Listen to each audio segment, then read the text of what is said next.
Hey, everybody, welcome to the Struggling Hunters. Today, we're going to be going over some things, having some fun, kicking back, relaxing, enjoying the great outdoors, or talking about the great outdoors, rather. And Yeah. with that said, we are on episode 66, going strong, not going to quit anytime soon. Still trying to get better every day, but we're doing our thing. So, um, with that said, Joe, how was your weekend? Weekend was pretty good. Not bad. Well, I kind of spent it. I got a noise in the old Explorer coming from the rear end, and I thought it was the wheel bearing. So I had to pull out the old axle shafts and uh, look at the wheel bearings, and they don't look too bad, but the axle shafts are a little bit worn. So like what it is like when I slow down or something and turn, there'd be like a pop and Huh. kind of a grind, and it's coming from both sides. And I don't like, I don't know if it's, I don't think it could be the brakes because it's not like, I don't have, when I'm actually braking, I don't have any noises or anything, like and it doesn't always happen. And, but anyway, so I tore that apart and I got parts coming in to put it back together. I have a little bit of a little bit of wear on my axle shafts where the bearings go. And so I'm just going to replace the axle shafts and new bearings and see if that takes care of the noise. And that was pretty much my weekend. Got So, frustrated. yeah. Sounds like you didn't really do nothing that big of a deal. No, no, not nothing too big. Just Yeah. just Just tear tore apart my apart rear end. the rear end. No big deal at all. No big deal. That's cool. That's cool. I didn't really get around to much myself. I didn't even tear apart a rear end. That's all right. You ain't missing much. As fun as that might sound, it's I wouldn't say it necessarily was a highlight of my weekend. It's probably more like the low light of my weekend, but I wouldn't really say you'd want to do it, but if you had nothing else or nothing better to do, nothing like going out and just tearing apart your rear end. Yeah.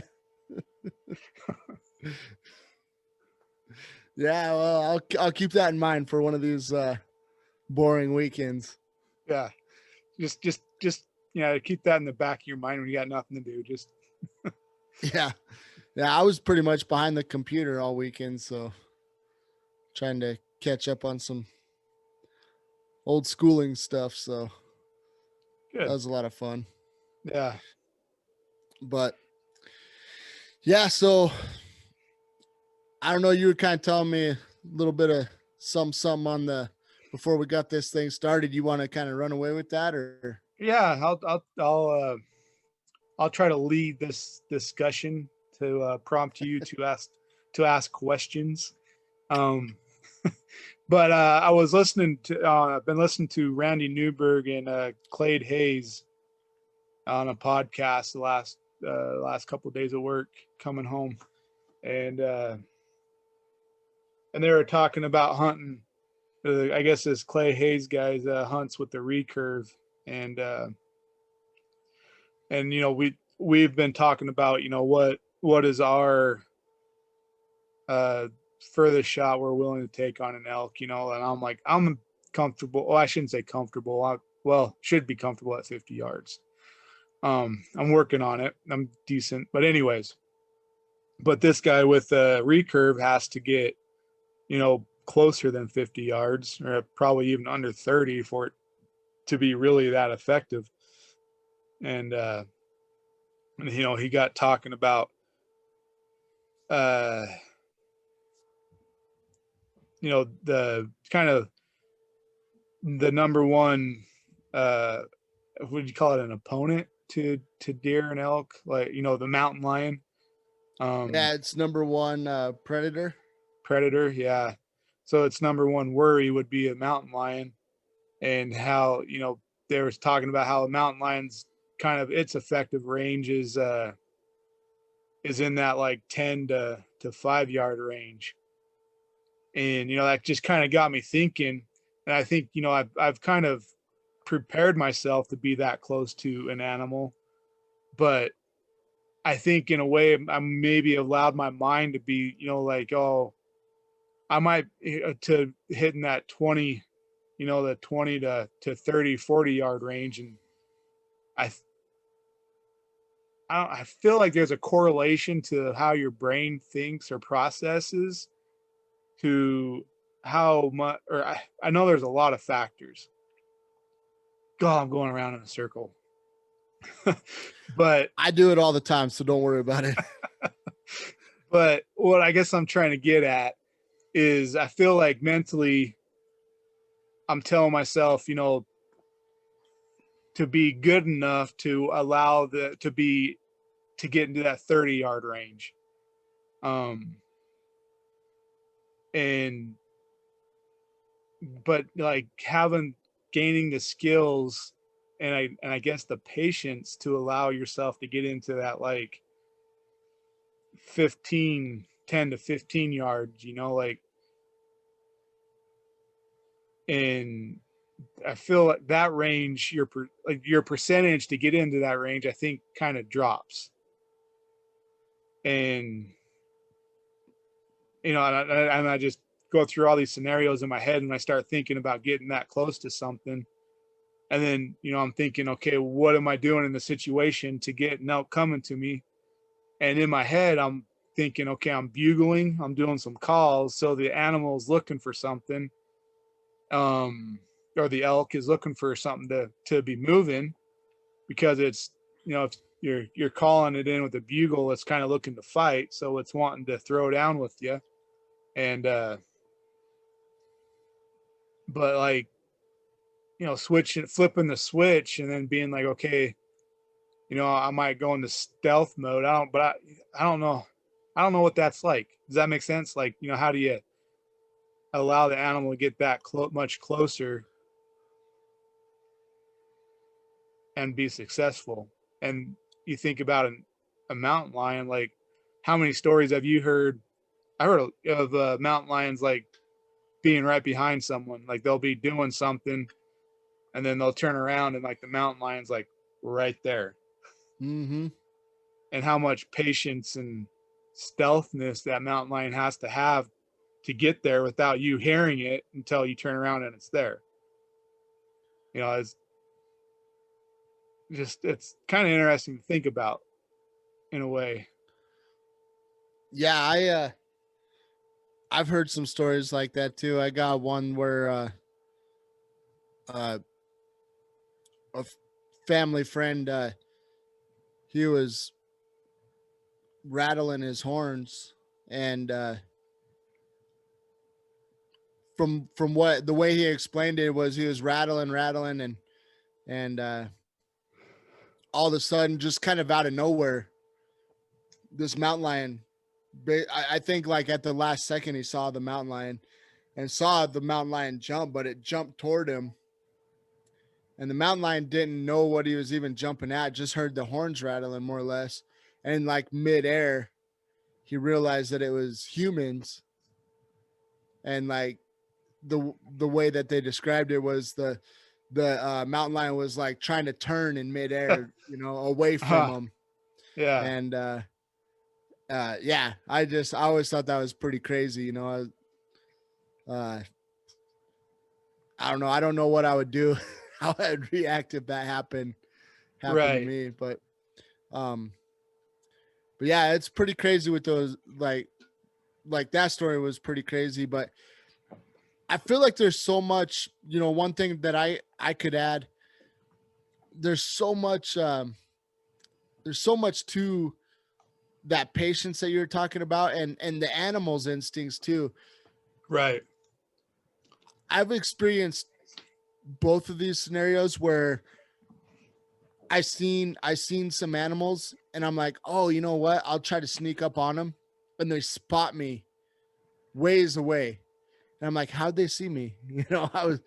I don't understand how they saw me, and And then I've also came up on mostly deer, it seems like, but I've came up on deer where we're we kind of surprised each other, and we were only 20 yards away or give or take, and they just kind of stand there, kind of what you kind of described with how like a mountain lion at a certain distance, the deer kind of react in a way of their heads on a swivel, but they're not running away. I've witnessed that with myself, where being 20, 30 yards away from a deer, and they just kind of stand there and look at me, and I'm like, how is that? How come you guys ain't running away? You know, and they're just trying to figure out what I am, or what, you know, if I'm a danger or not. And and so I don't know. I feel like it's kind of what we're trying to explain is what you said in the beginning, is developing that patience and understanding the animals in a way that you can close that distance without alerting them. But I think it's hard because I feel like deer have that sixth sense where they just like something Well, changes in the air and they're like, oh, something's not right. right. Well, you got to think too. You know, uh, we're. Can you imagine your life living in a way that like you're kind of on guard 24/7? You know, you got excellent hearing.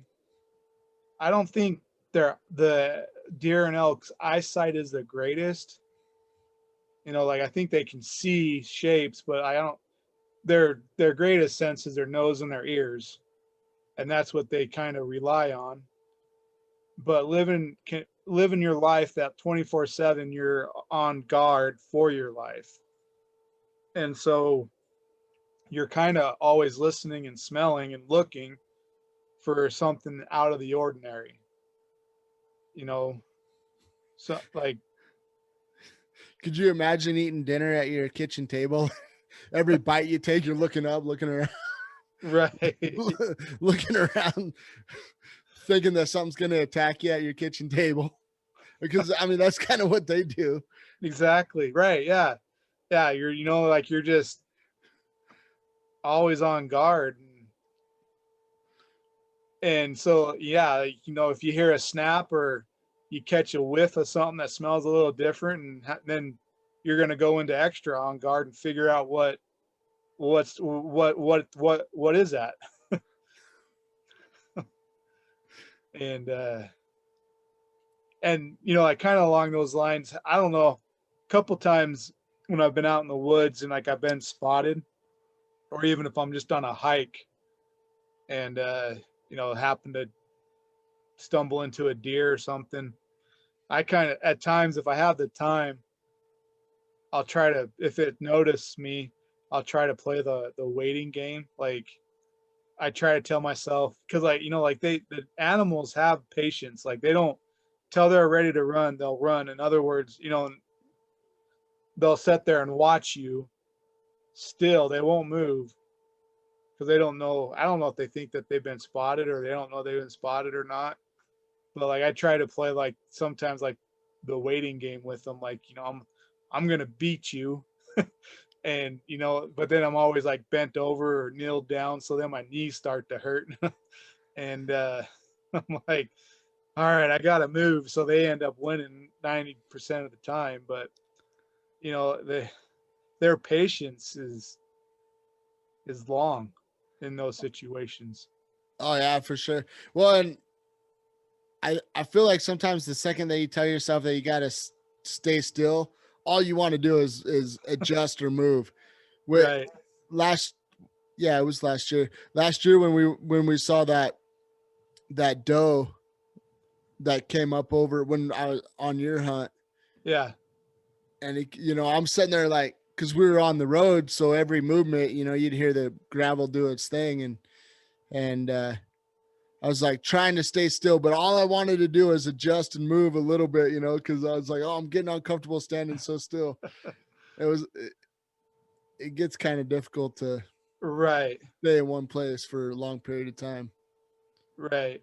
And maybe that's kind of where they kind of, I don't know,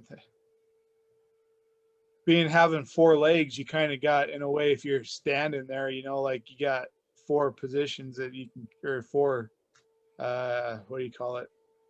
Weight distribution. Yeah, that you can kind of probably stay there a little better. But like yeah, that patience word, that's kind of a big key. Like how often do you get like all I can't really say because I've never really had an elk come in, but even when I hear them bugling and I'm out there, I get, like, oh yeah, something's gonna happen, and I get all amped up, and and it's like you get then you get to that like mode of like you got to make something happen. That's what happened to me during the deer hunt when I was hunting.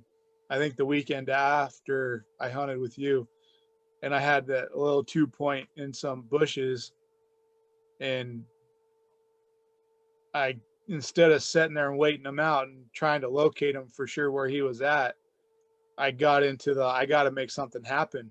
I had all the time, like I think it was about 1 o'clock, so I had like hours that I could have just sat there and waited for him to make the move. But no, I had to make something happen. I didn't Yeah. have the patience. He did so, and he saw where I was at, and it blew him out of there. Yeah. But Yeah. That's tough. That's and it's tough to do because you do get excited and make moves. I mean, heck, I feel like even rifle hunting with a little bit of distance, sometimes you make the wrong move and they can sense that excitement or something. They can sense something in the air, it seems like. And right, one thing would be kind of interesting. I'm sure there's a study out there somewhere, but just thinking about it, like they talk about like putting out pheromones or whatever. I wonder if the human body getting in those situations releases some type of a smell to where you kind of smell a little different in those situations, and that's what they kind of. I mean, I know you're kind of already stinky anyways, so if you're out hunting, for a few days, you're dude, without bait, you're gonna stink anyways. But I wonder if there's like a that's not nice, man. yeah, it is. It's the truth. You're telling everybody I stink. I don't like it. Well, not that you. Well, yeah, sorry. Uh, but like I wonder if there's some type of another smell that you admit in those situations that they kind of maybe clue into if you're really hyped up on your adrenaline or really nervous about the situation too. It kind of makes logical sense because I mean I've had it happen, Right. where I thought Yeah. I had something going and they've ran away when I didn't want them to run away. Wanted them to stay there a little bit longer. Right. So But yeah, but anyways, kind of back to guess what I don't know if we want to go back to topic, but it's just interesting. I don't know, interesting to think, in that situation. I don't know that I've really hunted with that as on my forefront of my mind. Like I'm hunting an animal that's already being hunted. So he's already kind of on guard. And I gotta go through the woods in a way that's gonna allow me to get in a situation with them in yeah, my favor. yeah, it's kind of just learning how to gain that skill to hold back that excitement and try to close that distance and I think also you kind of said it in with what you experienced last year is realizing you're having situational awareness like, hey, I got 5 6 more hours before dark. I don't have to make a move right now. I can operate and watch what he does, and if he looks the other way, maybe I'll try to make a few moves to get a little bit closer. But I think we just get excited and we're like, I think I'm gonna do it. I think I'm gonna close the deal on this, and we make mistakes. Right. Kind You of always it kind of goes with, No, were go you gonna ahead. say? It kind of goes with something that I believe you said a long time ago in another podcast of like getting excited, getting frustrated, more or less, and how when you're when you're frustrated, how's that ever worked for you? You know, like you got to try to reel it in and stay patient, keep a certain level of patience at all times, because that's whenever you make all the mistakes. Is whenever, you know, even if you're positive excited, Right. you make those mistakes. And just like if you're negative excited, you Yeah. make, you know, because it never works out for you. You know, I can't You know, remember the topic. I just remember you saying that, and it kind of stuck with me. well, it's kind of interesting too. You know, like we sat here talking about getting in those situations, and we've talked about it before of going days without seeing anything, and then you get frustrated, and then you kind of lose patience. You know, like if you blow, and then if you, I feel like at times, you know, like when I get frustrated with the situation and try to make it work, push it to happen, and then I screw it up. And you know, it's kind of interesting on how your mentality kind of affects the whole hunt too. Like, you know, do you go about it and get pissed that you blew a situation, or you just go like, oh well, the deer won today. I know what I got to do to be better. I'm gonna, you know, I'm gonna try to work on that, and then better myself, and then be a better opponent for the deer. Or maybe You, he you, doesn't want a better opponent, but you just go back to camp and do yoga. right, exactly. Drink your cup of chai and um, your root tea and relax and go back at it. And go back at it. Do your yoga stretches and Namaste. namaste. I almost said that, but I was thinking to myself, I'm like, I can't really remember if it's namaste or not, so uh, I don't want to say it. I took the words right out of your mouth. You did. No, but I mean, that's the hardest thing. But we weren't successful, and we had such we had such a it was so hard to stay positive. And I kept telling myself, I'm like, you got to stay positive, because if you're not positive, like this whole thing is going to just start going bad for you. And I knew that, but it was still really hard to stay positive and not get down on myself. And I think that, like, looking back at last year's hunt, I started making mistakes because I wasn't seeing nothing. And I think I was putting myself in situations where I wasn't going to see nothing. And I mean, it's the way the cookie crumbles, I guess, but that positivity and staying calm, and I mean, I don't know. I feel like this topic kind of like brings up all these other things, you know, so it's kind Right. of like we're all over the place a little bit tonight, but I think to reel it back in, it all comes back to, you know, trying to stay calm, gaining the skills to be able to put yourself in situations to be more successful. But Right. it's really hard. I was having a conversation with uh, a fellow hunter, I guess, and we were talking about success and non-success, and how, I mean, I'm the one that brought up the analogy, but uh, I was like, you know, I feel like two guys could go out and one guy be in a bad area or not the right area, but do everything exactly the same as the other guy. But the other guy got successful because a bull elk walked out in front of him, you know. But they Yeah. both did the same stuff. But the guy that was successful walks away and is like, I'm the best hunter there is. You know, I got this bull. And then the Yeah. guy that didn't get nothing is like, I'm the worst hunter there is. I didn't even see a bull.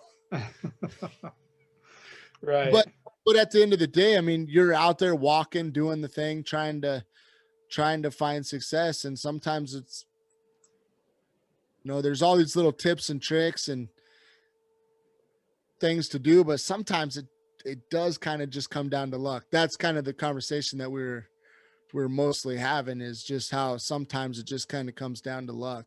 Right. Well, like kind of on that note too, like you ha- as we're learning, like, we've kind of in a way come a long ways over the last 4 years, but we still got a lot to learn. And but you kind of want to, if you can, create your own luck too. Like, so if we take that acknowledging, let's just twist it a little bit and let's talk about maybe those two guys for a few minutes. I don't know. So we'll just take those two guys out entirely, but not entirely. Just follow. But so, like, okay, the one guy that got lucky and got something, he maybe was in a more higher populated elk area, which is, to be something to be said about. But at the same time, how much of the luck can you create yourself? I think that's kind of where the fine line is, of being okay. Like, do I understand where the elk like to live? Um, like everyone else you listen to and talk to, they seem like they have like 10 areas, or like 5 to 10 areas that they're going to hit, and looking for elk that they have found. Not, like, not that I've found elk in those areas before, but in looking at their maps, it's the type of area that they have found elk in. Right. And so, and I'll agree with you 100% that I feel like luck, there's a lot to be said about just being lucky, but at the same time, how much of that luck can you generate yourself by doing some homework and trying to understand? And that's, I think, what I'm trying to get better at. And I'm still, that's the trick, I think, but I think I'm there, but I feel like I'm a long ways off of creating, I don't even know what type of a number percentage to put down, like, how can you create 50% of your luck? Like, how much is that is yourself putting yourself where you need to be versus just being lucky? Yeah. Well, and you kind of unpacked a lot of things there, because I feel like every year, especially whenever you're not successful, during the moment, you feel like you're trying everything that you can. But whenever you reflect, you're like, maybe I could have tried a little harder that day, or maybe I could have walked a little further that day. Right. Maybe I should have just went to this canyon. I mean, you question yourself to death, and I think that's kind of where you go back to, kind of got to go back to create your own luck again. And just, I'll say I need to do a better job at it. Okay. So hopefully I'm not the only one that, if you're listening, hopefully you're doing better than me, but you're probably somewhat like me.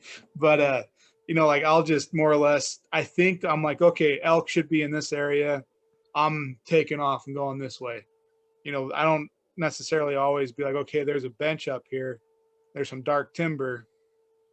That's probably where they're going to be at this time of day. Like, this early in the morning, they're probably coming back up to feed, heading to their bedding area. And what's that going to look like? I just more or less, when I leave the truck, I'm hunting, but like, man, I'm doing it to myself again. But I don't know how often I've actually tried to look at a map and be like, I'm going here because I know that this is the area that elk like to hang out in. I'm more or less, I'm like, oh, I'm in the elk woods, I could trip across one. yeah, I think there's a little bit of that for me too. I mean, um, I feel like we're still kind of learning the thing. I mean, when we lived in Idaho, I was pretty much a whitetail hunter. We had elk up there, but I always hunted whitetail, and Right. I would get a tag, but hardly ever did I ever go out and go, I'm just going after elk. It was more like, well, if I come across a nice elk, I'll I'll take a shot at it. And that opportunity never happened. I wish it would have now, but well, I did back then too. It's not like I didn't want the opportunity, um but we were kind of more whitetail hunters. And whenever I came out here to Colorado, the way that the system set up, and the fact that we're number one or whatever in elk population, I think we're number one. Yeah. I was like, oh, I'm gonna take what I kind of learned all my life about whitetails and try to transfer that over to elk. And there's been a big learning curve with elk, and the fact that they're how nomadic they are. Right. Um, that gets frustrating because they might be on that canyon that you're like, I've seen elk here a million times, Well, but the then, day like, that yeah. you just decide to go after them, they're 2 or 3 canyons over. Well, So yeah, and like going along that, like I didn't realize how nomadic they were either. And then on top of that, like, well, their own internal clock, like, their own elk season of rut, post rut, pre rut, and then after all that, like that all determines where they're going to be as well. Like I've taken me a while to pound that into my head of like, okay, what season are we in the elk's clock? And yeah, like growing up whitetail hunting, you I feel like they lived in like kind of a square mile or whatever, and like they didn't move around that much. well, and the one advantage that we had too was the population. True. And I mean, looking back, I never realized hunting's not easy, but there is a little bit of easiness to it in a certain respect. The way that we did it, the way that I remember doing it, and the way that I always kind of did it was we had about a month and a half long season. So we had plenty of time, Yeah. So I'd hit the weekends hard just like probably everybody else. The weekdays were probably the safest for the deer and elk, but a lot of the time though, after work or after school, I would run up the mountain and try to get an hour or two of hunting in. But there was a lot of population of deer, so the first half of that season, it was always the same for me. It's like, doe, doe, doe. No, I don't. I'm not interested. I'm looking for a buck. Toward the end of the season, it was like, I haven't got a buck yet. I'll take a doe. And I mean, I was pretty successful with that approach because there was a little bit of an easiness to it. And but out here, it's a different game. You get with switching over to archery. I have a little longer now, which I'm kind of grateful for. And that was one of the reasons I wanted to do it, is to have more opportunity to have an opportunity for success. But with the rifle seasons out here, they're 1 week long, and everybody and their dog is taking vacation that week and Right. going out there and trying to do the same thing the same weekend. And the pressure is crazy. I mean, there's a lot that kind of roots against you in some ways. And so Yeah. I guess I was kind of making that spill to kind of say the same thing as you, is like, it's been a big learning curve for me to understand or try to understand elk better. And it's funny, whenever I was younger, I thought I knew so much, like, I feel like the older I get, the more I realize I don't know. Right. And uh yeah, so I don't know, just trying to learn it and trying to get to to a spot where I am more confident in my elk hunting skills, because I love it. I mean, we've been going, I go back and do it every year, even if I'm successful or not. And I think it's one of those things where it's the challenge that kind of brings you back every year. and then there's always that hope for success. And then, I mean, it's just one of those things that just grabs a hold of you, whether you're successful or not. If you have a liking for the outdoors and and hunting in general, I mean, you just it's whether you're successful or not, it just brings you back every year. I know I just can't give up on this stuff, and Right. even though it gets frustrating, I always always go back, and so. But I don't know. I feel like something that you said earlier. I feel like our knowledge and understanding has gotten a lot better. The one thing to what you said though about where it can get a little bit daunting or frustrating is when you walk out to an area and you're like, well, here's the vegetation. They should be here. Right. In theory, they should be right here. There's the vegetation. There's the cover, the dark timber. You know, where are they at? And they're not there. And Yeah. you know, that's what starts you down that path sometimes. But also, it's something that I brought up because it's something that I'm gonna try this year. Is instead of focusing on one spot or the fact that they should be right here, I'm gonna work on my e-scouting a little bit better, and I'm gonna have maybe I'll have 10 spots. I don't know. Go out to my first spot, nothing's really here. There's a little bit of sign there, but nothing's really here. You know what? I'm gonna go to spot number 2, and just stop wasting time. Like not set on the fact that they're not there. I'm gonna work toward that next goal. Yeah. Because I feel like last year I put so much energy into that area, but I just kept hitting that same area every day because I didn't know where else to go or what to do. We did kind of veer away from it one day whenever it snowed, Yeah. and we saw a cow elk. So I mean, it, you know, there was something there to that approach. But I feel like, you know, the approach that I'm going to try to not get discouraged and get down on myself because I'm not seeing anything is just not give myself the time to get down on myself and be like, spot number 1 didn't do nothing for me, so I'm gonna go to spot 2. You know, spot 2 Yeah. didn't do it. You know what? I've been thinking about spot 5 a lot. I'm gonna go to spot 5, and I'm just gonna do that. Maybe I go through all 10 spots or whatever. You know what? I've been really striking out, but I'm gonna go back to spot 1. And like my plan is to not waste time. I'm just gonna hit my spots and Right. Well, and the keep other going thing back and too, forth. going through those spots too, like that, you could be like, hey, I missed this area in my e-scout, and you know, like I think that looks really good over there. I'm gonna go, you know, like I got the rest of the day. I'm just gonna jump over there and check it out too. You know, Yeah.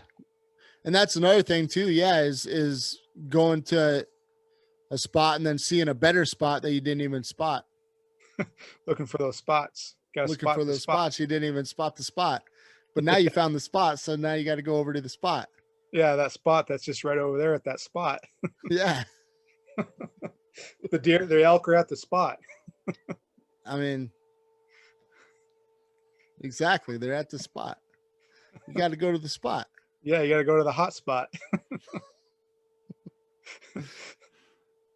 Oh man. Maybe that's a cue to cut this one off early. Yeah, I'm good with that. I'll go Well, ahead. do you got any finishing thoughts though? I kind of went Well, on a I little just was rant gonna there for a kind while. of wrap it up and just, you know, like talking about patience and, you know, I don't know, not that I want to say I'm gonna go out there and be a mountain lion, but I kind of want to try to, you know, like maybe make that as like a mental note of like being in the woods and, you know, okay, how am I going to go about this? How would a mountain lion go about sneaking in on an elk? And, you know, thinking of the patience that's going to, that's going to get needed, that will need. And then, you know, just trying to wrap it up and kind of, and then getting into the spots that you, that you need, and making them work when you get in there. And it's just interesting that I didn't realize too, like how much of a mind game it could be. I've always enjoyed hunting, but it's, like growing up, man, I'm going down another rabbit hole. Growing up there in Idaho, like it wasn't like, oh, I'm just going out, and you typically saw something. So you never really got too discouraged, unless anyways. Yeah. So, Well, speaking of that though, actually I'll jump in real quick because I don't know how many times that would happen where maybe I was coming across where, been walking around the woods for a while or half a day or whatever. And man, is there a deer out here? And about that time, I'm getting down on myself thinking there's no deer. There'd be something to pop up and get me excited again, whether it was a doe or a buck or whatever. It'd get me excited again for another couple hours. And I mean, that happened a lot. right. But those old elk, they don't do that as much. They No. don't just hop up out of nowhere. So it's yeah, it could be a frustrating game for sure. Yeah.